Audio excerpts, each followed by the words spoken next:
ഈ ലോകത്ത് ഇന്നും സയൻസ് പോലും പൂർണ്ണമായി വിശദീകരിക്കാൻ കഴിയാത്ത ഒരു സ്ഥലമുണ്ട്. അതാണ് ബെർമുഡ ട്രയാങ്കിൾ. അമേരിക്കയിലെ ഫ്ലോറിഡ, ബെർമുഡ ദ്വീപ്, പ്യൂർട്ടോ ഈ 3 സ്ഥലങ്ങൾ തമ്മിലുള്ള കടൽ ഭാഗം. ഇവിടെ നടന്ന ചില സംഭവങ്ങൾ ഇന്നും ആളുകളെ ഭയപ്പെടുത്തുന്നു. 1945 നടന്ന ഒരു സംഭവം. ഫ്ലൈറ്റ് 19 പെട്ടെന്ന് അപ്രത്യക്ഷമായി. അതുകൊണ്ട് തന്നെ 5 നാവിക വിമാനങ്ങൾ പരിശീലനത്തിനായി പറന്നു. എല്ലാം സാധാരണയായി തുടങ്ങി. പക്ഷേ കുറച്ചു സമയത്തിനു ശേഷം പൈലറ്റ് പറഞ്ഞു, നമ്മൾ വഴിതെറ്റിയിരിക്കുന്നു എന്ന്. കോമ്പസ് ശരിയായി പ്രവർത്തിക്കുന്നില്ല. എവിടെയാണ് നമുക്ക് പോകേണ്ടത് എന്ന് അറിയില്ല. അവരുടെ ശബ്ദം ദുർബലമായി. അതിനുശേഷം അവരെ ആരും കണ്ടിട്ടില്ല. അവരെ രക്ഷിക്കാൻ പോയ മറ്റൊരു വിമാനം പോലും അപ്രത്യക്ഷമായി. ഇത് ഒരു സാധാരണ അപകടമല്ല എന്ന് പലരും വിശ്വസിച്ചു. ഈ സംഭവത്തെക്കുറിച്ച് എഴുതിയത് എഡ്വേർഡ് വാൻ വിങ്കിൽ ജോൺസ്. പിന്നീട് ഈ സ്ഥലത്തെ പ്രശസ്തമാക്കിയത് ചാൾസ് ബെർലിറ്റ്സ്. അവന്റെ പുസ്തകം ലോകമെമ്പാടും ആളുകളെ ആകർഷിച്ചു. അവൻ പറഞ്ഞു, ഇത് ഒരു സാധാരണ കടൽ ഭാഗമല്ല. ഇത് ഒരു രഹസ്യശക്തിയുള്ള സ്ഥലം ആണെന്ന്.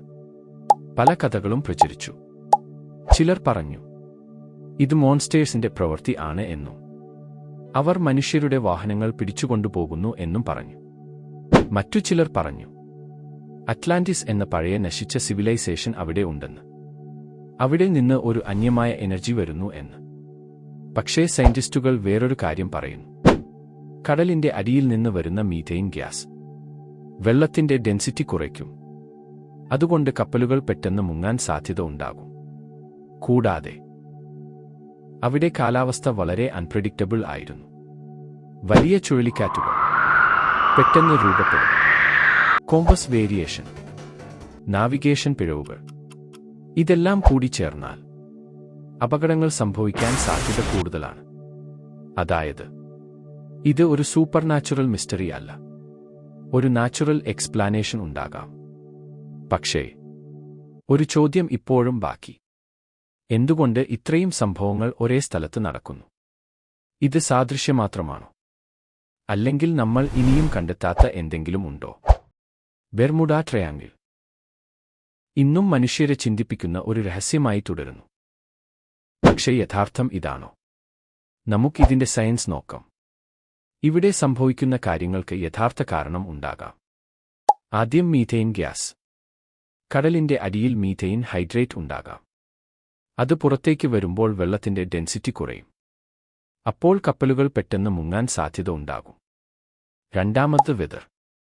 ഈ ഭാഗത്ത് കാലാവസ്ഥ വളരെ അൺപ്രഡിക്റ്റബിൾ ആണ്. പെട്ടെന്ന് വലിയ കാറ്റും ചുഴലിക്കാറ്റും ഉണ്ടാകാം.